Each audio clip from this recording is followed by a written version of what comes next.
What if I told you that giving a child a smartphone before they're 12 doesn't just, distract them, but it can actually chemically change their developing brain? It's a really staggering claim, Right, but yeah. the sources we've been looking at, these major new longitudinal studies, they absolutely back it up. We're talking about a genuine neurological risk here. Exactly. This isn't just about taking away a toy. It's about the very architecture of a young person's mind. Yeah. I mean, just imagine the typical 10-year-old today. They wake up tired, they immediately start scrolling, they lose interest in school, and they feel empty the second that device is gone. And we used to think that was just, laziness? Yeah. Bad behavior? Right. But the science is now proving this is a developmental and neurological overload. And it's happening during the most critical window for their growth. So for this deep dive, we've pulled together a whole stack of research on this. Our mission is to really unpack it, to figure out why kids under 12 are so vulnerable, and then give you some, actionable guidance. And to start, we have to understand just how common this is. The scale of ownership is. It's just shocking, isn't it? It is. It really shows how normalized early access has become. The data shows half of all kids aged 11 to 12 already own a smartphone. Half. And it gets even younger. It does. Nearly 30% of 8 to 10-year-olds have one. I mean, we are handing these incredibly powerful tools to children who are, in terms of self-regulation, basically toddlers. And the research connecting this to actual negative outcomes it's crystal clear now. A lot of it thanks to this massive U.S. brain study. That's right. The foundational work here is the Adolescent Brain Cognitive Development Study, the ABCD study. It's huge.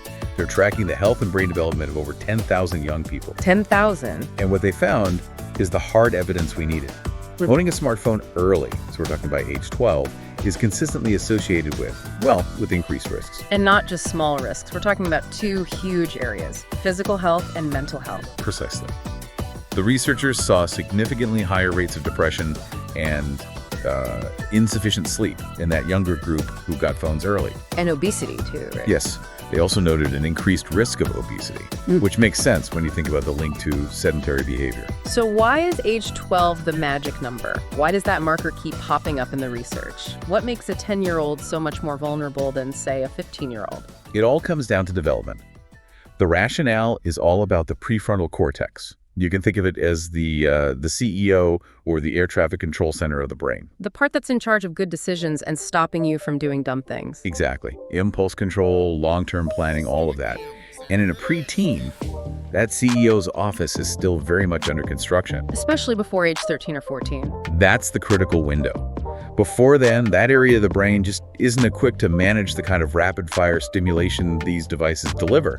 The brain wants the reward, but it doesn't have the internal brake system to say, okay, stop scrolling now. Okay, let's unpack the neurobiology here, because this is where it gets really fascinating. It's not just the content they're seeing, it's how the device itself activates the brain. It's essentially a hijack of the reward system. These digital platforms are built on something called a variable reward schedule. Like a slot machine. That's the perfect analogy. Yeah. You don't get a reward every single time, but you get enough random pings, likes, and notifications, that variable reward, to keep you compulsively checking. It's that balance of hope and frustration. And that's what drives the addictive behavior. For an adult, it's powerful. But for a child's brain, one without a fully built self-control system, it's overwhelming. So what happens to their sense of value? I mean, when their brain gets wired for that? Well, what happens is the brain gets used to these super fast, super easy hits of dopamine. And dopamine is the feel-good chemical, right? It's linked to motivation. So when they get that powerful surge every time they pick up the phone... But real-life activities that require patience, delayed gratification like reading a hard book or practicing an instrument. Or even just a deep conversation. All of it. It all starts to feel dull, boring, almost empty by comparison. So the phone is literally making real life feel less rewarding. The brain is holding out for the faster, easier hit. That is the key insight, and this goes even deeper. It starts to impact their executive functions, or EF. Which are the absolute core skills for success. Inhibition, memory. Working memory, cognitive flexibility, all of it. And we can trace this damage back to the toddler years. That early. Oh yeah. Longitudinal studies are showing clear warning signs. Increased screen time at just 24 months old was linked to worse executive functions a year later. Wow, so it has a lasting developmental impact on the very architecture they need to learn and succeed. And if that EF is compromised, then school becomes incredibly difficult, especially when the device itself is a constant source of distraction in that environment. The distraction numbers are they're staggering. They are. The average teen receives 237 phone notifications a day. 237. And even if the phone is on silent, one study found that just having it nearby, just the anticipation of a notification, it eats up cognitive capacity. That makes so much sense. Part of your brain is always on standby, just waiting for the next buzz. Precisely.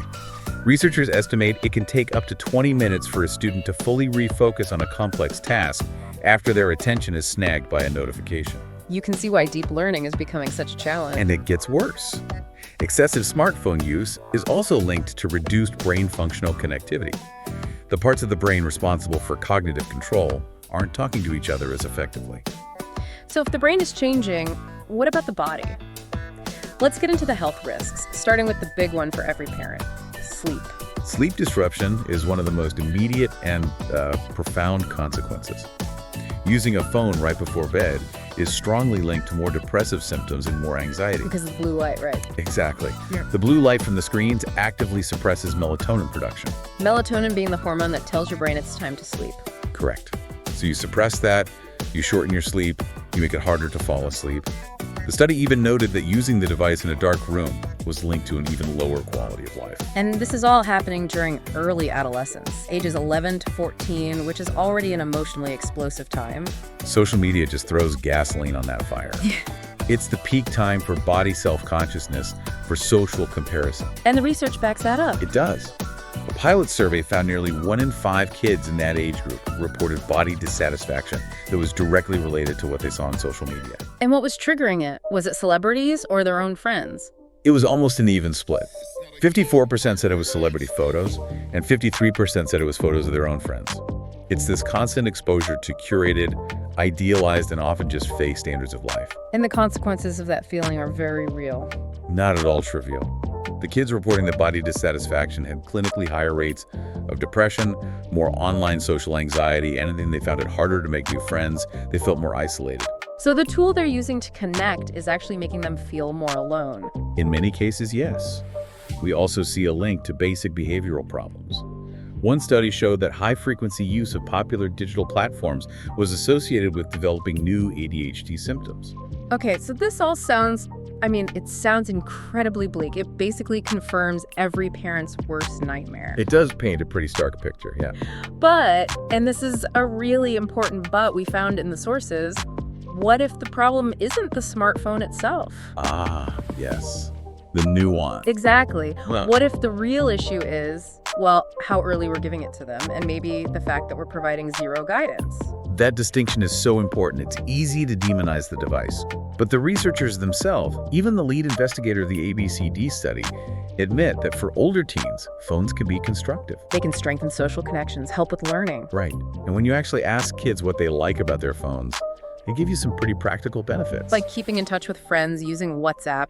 And contacting parents in an emergency. Which is, the number one reason parents give them the phone in the first place. But there was one benefit that the younger kids cited, the ones using their parents' phones, that I think gets to the heart of the problem. Let me guess. Alleviating boredom. Exactly. This is where the science meets the reality. Kids grab a phone because they feel restless. But the thing is, some boredom is actually good for them. It's essential. Undistracted boredom forces the mind to turn inward.